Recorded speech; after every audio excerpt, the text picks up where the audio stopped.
what do you see as the greatest threat to religious freedom around the world? You've talked about China. Ambassador, maybe you can weigh in on that question as well. Where do you see the greatest threats to religious freedom currently? There's several different kinds of significant threats that we have. One is from the non-state actors that have arisen in the last decades. ISIS, Boko Haram, Al-Shabaab, a number of different radical Hindu groups in India, militant Buddhist groups in Myanmar. This manifestation in which people will violently impose their religious beliefs on others and deny others any right to live in accordance with their conscience is a newer threat that has arisen in recent years. You also have the impact of authoritarian regimes of all kinds, from the left to right, who, that includes China, and as Nina was describing, but it's true with groups on the right as well, in which they are the leaders are frightened of people's organizing their lives around a set of beliefs and practices and communal institutions that the government can't control. And that is always a threat to authoritarian regimes. So you find all kinds of regulatory schemes to control religion and limit religion, and to allow the government to maintain control over the religious side in many countries across the globe today. But whether it comes from governmental restrictions or societal restrictions today, we know from the Pew polls that occur every year that nearly 80% of the world's population lives in countries that have significant repression of religious freedom. And this has been growing over the last years and is an enormous threat to religious life everywhere. And I would add to that. I mean, David has touched on it. I want to get a little more specific. I mean, I think you see it in Myanmar, Burma, against the Rohingya Muslims and other religious minorities there, including the Christians. Just intolerance by the government, extreme intolerance, and unleashing their military to drive people out, so that the community is destroyed. And that really is something that should be looked at for genocide as well. The people are being driven out to Bangladesh and other places. I have my eye, and a lot of people do, on Afghanistan and where that is headed under the Taliban today. And the Taliban has suppressed religion across the board for all minorities. The Hazari minority is a Shiite Muslim group, and their mosque was bombed just this fall, and everyone inside, almost everyone inside, was either killed or wounded. And that was a situation where it's really not clear of the Taliban's innocence in all of that. They apparently told the group not to have their security guards there, that they would provide security, and then they didn't. The day that the bomb went off, there was no security outside that mosque, and there was a pattern of attacks against this community, just as there was a pattern of attacks against the Sikh community in Afghanistan. And the Christians are so, who were there 2,000 years ago, or pretty close to it, they are so suppressed that they don't have any house of worship. They have to hide their faith. And a number of them are fleeing, and all the communities are fleeing, actually. So there was you can probably speak to this, one Jew left in Afghanistan who was really literally keeping the flame alive for thousands of years, hundreds of years. And he fled after the Taliban takeover, because there is an ideology. It's not just simply a regime that wants to stay in power. It's an ideology that these people are an insult to their own faith, a radical Islamic ideology that will not countenance any other faith. And they have been warned, including Muslims who do not follow their creed. They have been warned by other Muslim countries to allow girls to go to school, to say no to terror, to stop terror. But so it's not, it's their own interpretation of Islamic law that sees the existence of other religions as a form of blasphemy or apostasy, and feels that they should be killed.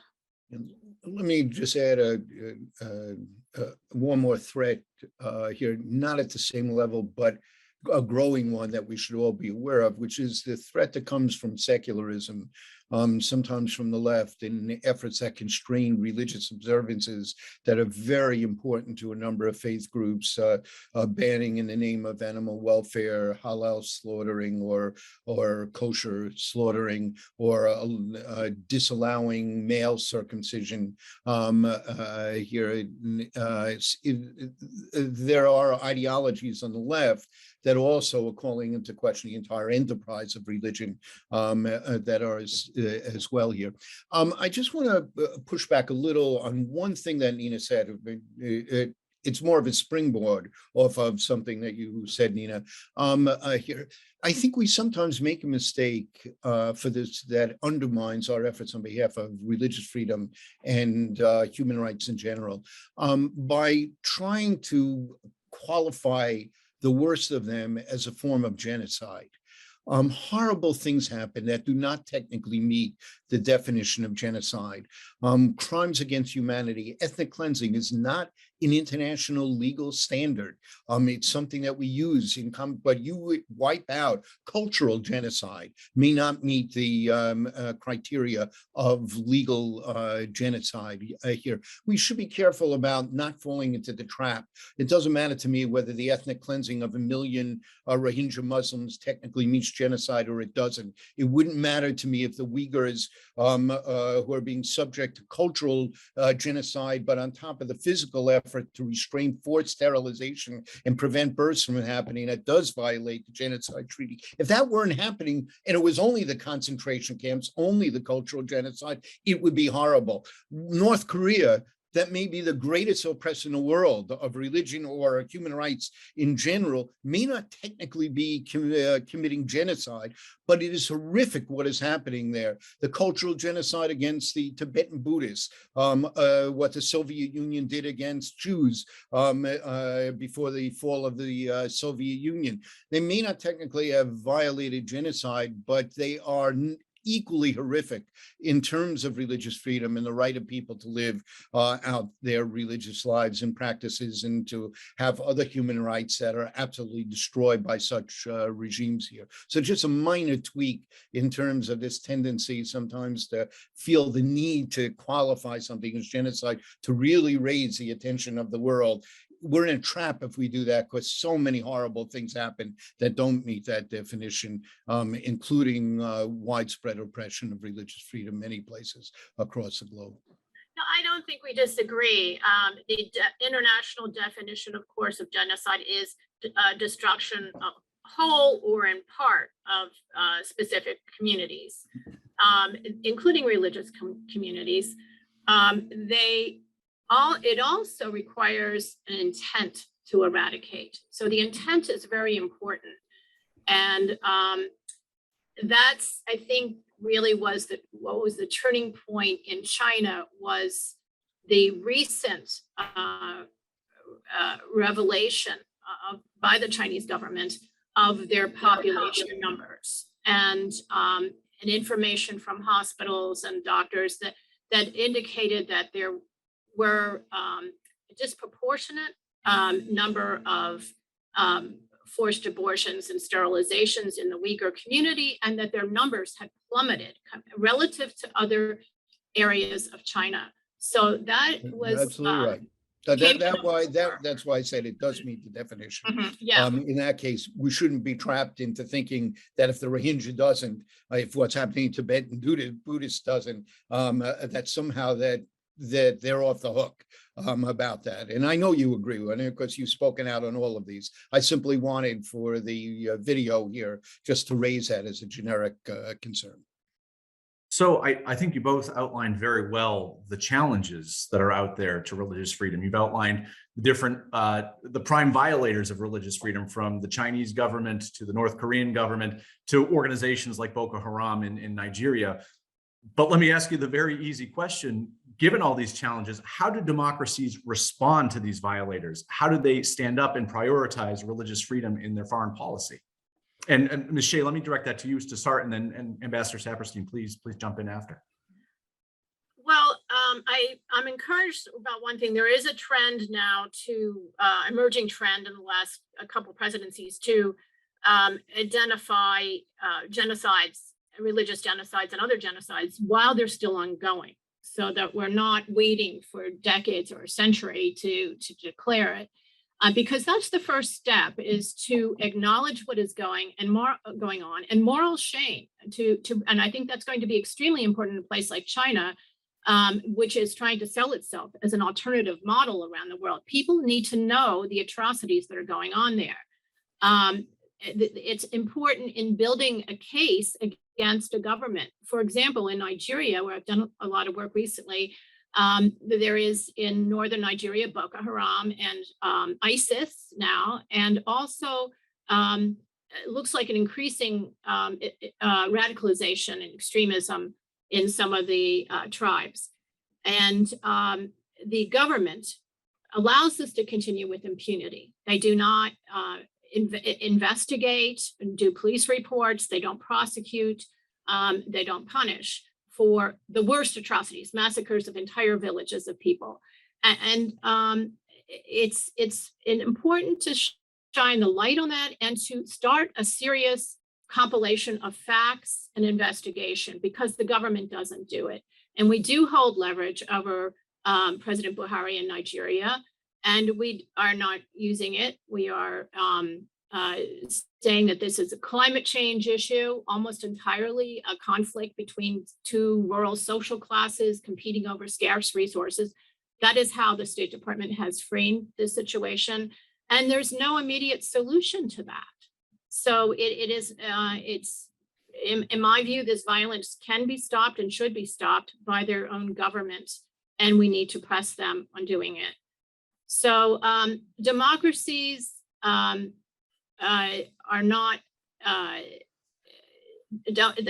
there are some new tools for us, and some of the other countries of the West have adopted them as well. The Magnitsky sanctions is an important tool where the democratic governments like the United States can zero in on the particular perpetrators within the regime and sanction their bank accounts and deny them visas for them and their families. So it doesn't hurt the people of the country. Whether this will be an effective approach, I think it's too early to tell. It's something we have to watch. So just to build on that, governments have lots of policy ways to do this. You heard a number of them. The fact that we have here, the sanctions that we have sometimes used aimed at trying to change the policy of some of the worst perpetrators of religious repression in the globe. The diplomatic ways that we try to do it short of sanctions, that we engage in this, the creation of now in the structure of the international religious freedom legislation of a watch list that gives a secondary aspect of this. Using diplomatic tools is one important way. Second is building civil society, and our investment in programmatic work during the time I was at running the IRF office at the State Department, the programmatic budget that we use to invest to train lawyers and how to defend religious freedom and build interfaith coalitions with resiliency in countries across the globe, in offering protections to religions prisoners of conscience here and advocating for them, went from $3.5 million to $25 million. I mean, there's been a significant increase. And Sam Brownback, who followed me, was vigorous in really pushing these. We've developed other coalitions to strengthen our work. There's now an international caucus of parliamentarian caucuses. There are about 70 different countries represented in a working together through parliaments. On the executive branch level, there's both the contact group and the new alliance. The first was created while I was there, and the second while Sam Brownback was there, pulling these groups together. We have robust civil society coalitions like the IRF Roundtable here in the United States, and the government and that roundtable working together have seeded other public interest coalitional groups, religious groups, and human rights groups working together on behalf of religious freedom in a number of countries across the globe as well. And then the report itself, lifting up that the State Department does and the USERF does, and a number of civil society groups, including Nina's extraordinary work over the years, lift up the story of what's happening, get it out to the press, get it out to the public, and make it available for statecraft purposes. I mean, think about the impact of of the report that's now gone on, the State Department report, for 20 years. In every embassy, every year, there is staff dedicated to actually writing this report, reaching out to our press groups, finding out what the facts are, lifting them up. Their writing has to be reviewed by the head of the political section, then by the ambassador. Then it goes to Washington and it has to be reviewed both by the IRF office, but also by the country desk and then the regional desk. And the tough decisions about what to do about it goes up to the Secretary of State. And over the years, thousands of Foreign Service officers have been immersed in this work who otherwise wouldn't have been immersed. And then I have met with foreign ministers of other democracies that say, we never could have produced a report like that. We take our report and send it out as a blueprint to our Foreign Service officers. Think about the cumulative impact of that. And it is, quite significant.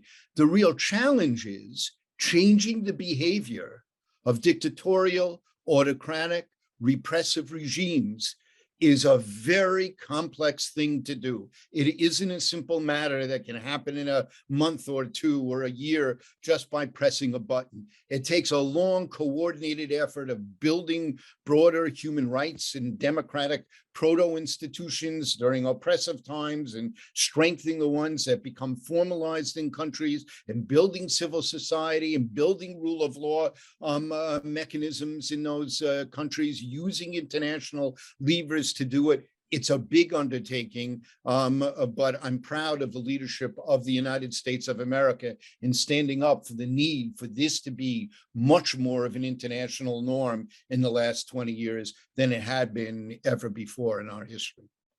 Yeah, I want to follow up on that, David, because 20 years was an inflection point. That's when you and I were involved in trying to get past the International Religious Freedom Act in Congress. And we succeeded in 1998 with the help of a lot of other people in our coalition. But it was needed because even though religious freedom is so woven into the American experience, both in our history, our traditions, our political traditions, our laws, our Constitution, it was neglected. It was considered an island off the mainland of human rights, even of international human rights in the US foreign policy.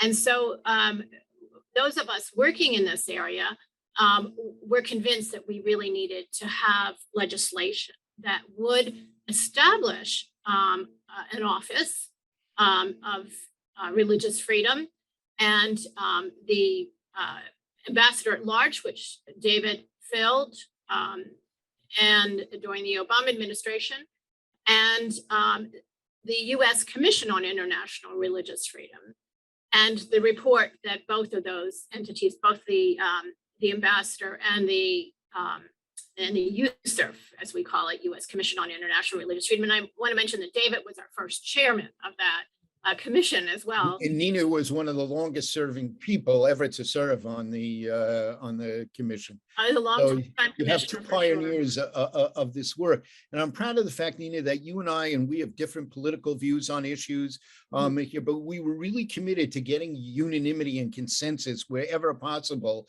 as we shaped the first report that really had an impact on the way that policy evolved. And in the 52 recommendations we had, 50 did enjoy unanimity amongst all of these, from John Bolton over to myself and other liberals here. It was really an extraordinary achievement, and I think that represents what's best. The last thing we need is to import some of the domestic divisiveness that we have over religious freedom and tensions with other civil rights claims here at a time that there are such serious threats. You know, people often will ask me here, you know, you got your own problems in America. We read about it. And I said to them, I pray for the day that the whole world will be debating how to best balance out religious freedom claims versus other civil rights claims, including women's rights claims and LGBTQ rights claims.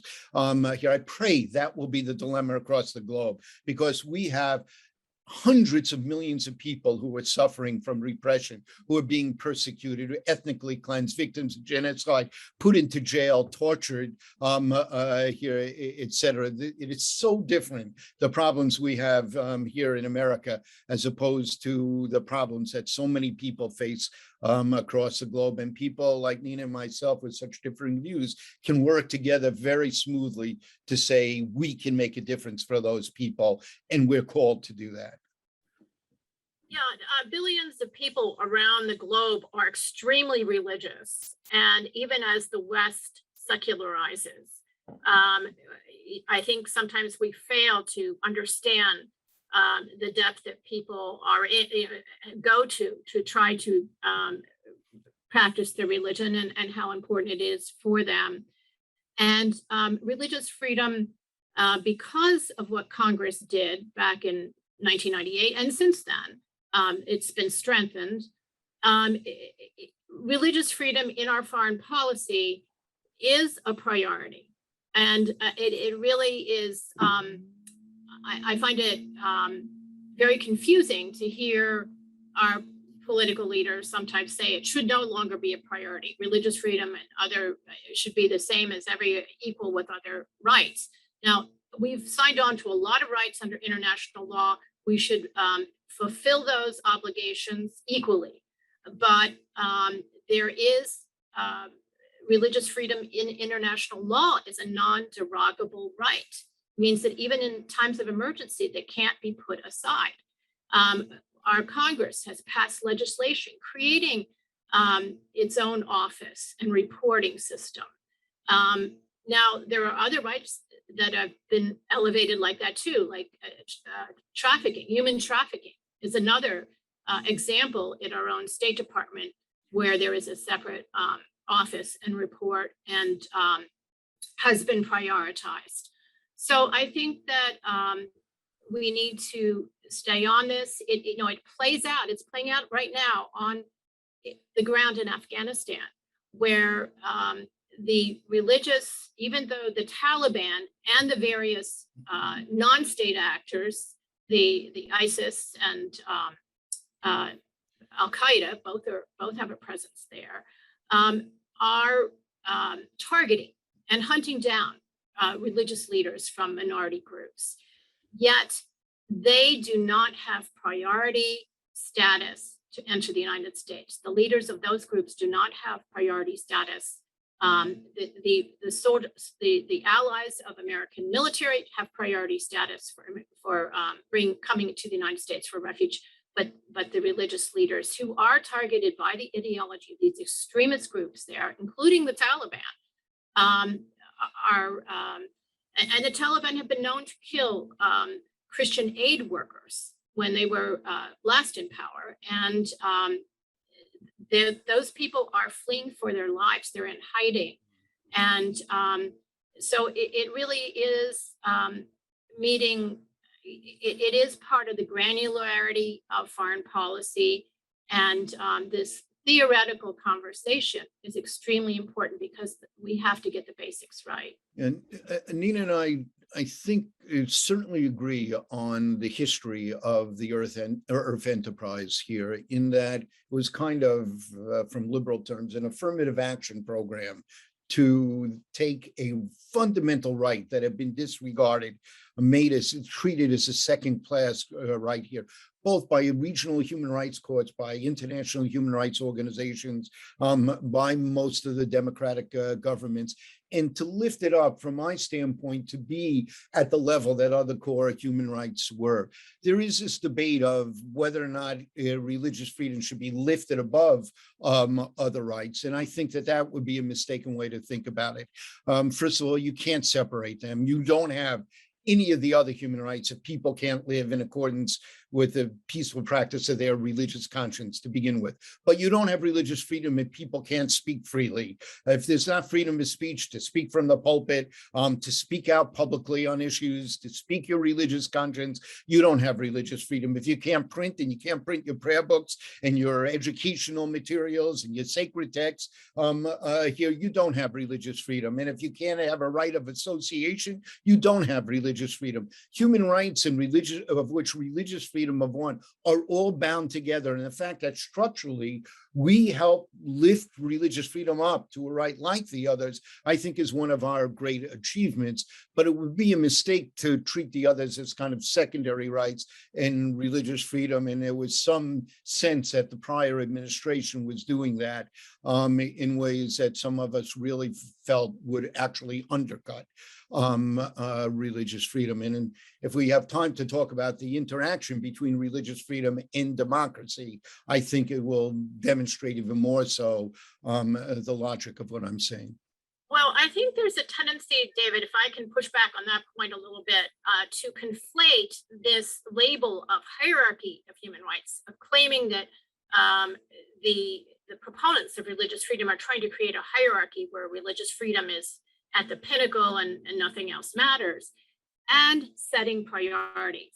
Because setting priorities is both a very strategic and practical and legal obligation. And, let me give two examples. Let's go back to China.